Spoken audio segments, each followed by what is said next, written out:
Big one. Big one. Largemouth bass are a frequently sought-after fish species by recreational anglers in the United States, and information about what impacts the survival of angler and tournament-caught largemouth bass is critical to their effective management. A number of factors influence survival of largemouth bass following capture and handling, but the most important are water temperature and dissolved oxygen concentration. Scientists in Mississippi State University's Forest and Wildlife Research Center are determining the effects of ambient water temperature, live well water temperature, and live well dissolved oxygen concentration on the stress and survival of angled and tournament-caught largemouth bass. 7,000 largemouth bass fingerlings were raised on prepared feed in indoor facilities until they reached 12 inches in length. They were stocked into 1-acre ponds containing golden shiner and bluegills to become naturalized. That is, to physiologically and behaviorally be the same as fish reared in the wild. After naturalization, the bass were seined and transferred to laboratory tanks, where they were acclimated to temperatures of 63, 70, 77, 84, or 91 degrees Fahrenheit for different trials. These temperatures represent the range of water temperatures when most bass fishing occurs. Fish were held in acclimation tanks for a minimum of 1 week before they were used in experimental trials. Trials were conducted at each acclimation temperature to accurately simulate catch-and-release angling conditions or live-release tournament conditions. Each trial began by corralling the fish with a divider and applying a chasing stressor with a dip net for a period of 60 seconds.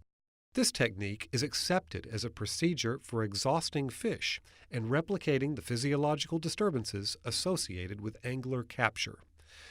This procedure applies exactly the same amount of angling stress to all fish.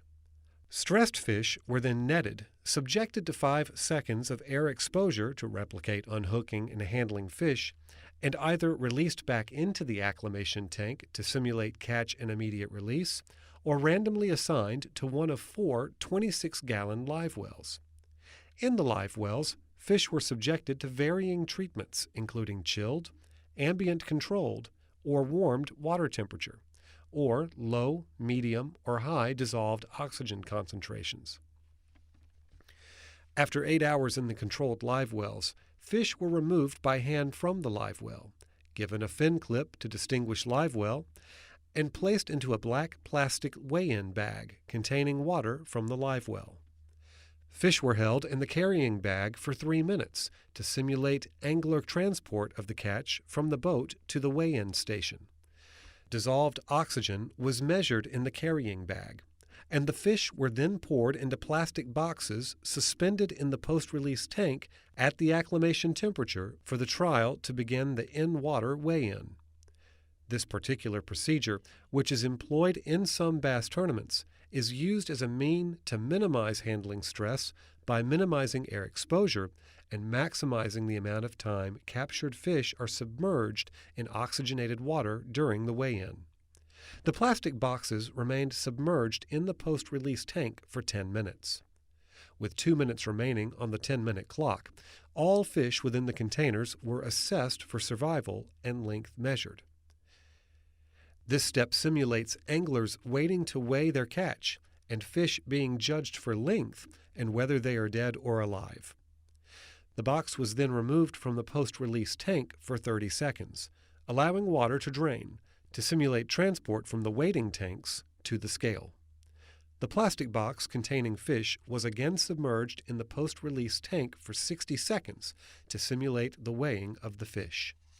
To simulate transport to a live release tank or release into the water, the box was again removed from the water for 2 minutes, allowing water to drain before fish were poured into the post-release tank.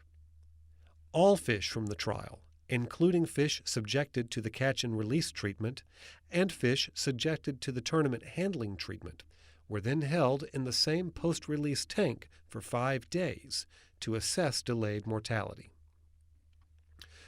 During the entirety of each experimental trial, A separate evaluation was also conducted to assess physiological stress-related metrics to not only determine physiological impacts of angling and tournament-related stressors on largemouth bass, but also to establish a relationship between the physiological response and mortality response of angled and tournament-caught largemouth bass.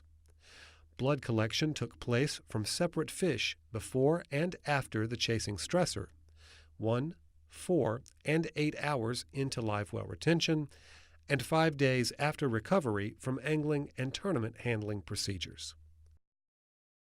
Blood samples were used in analyzing fish plasma cortisol, glucose, hematocrit, pH, osmolality, ions, and lymphocytes.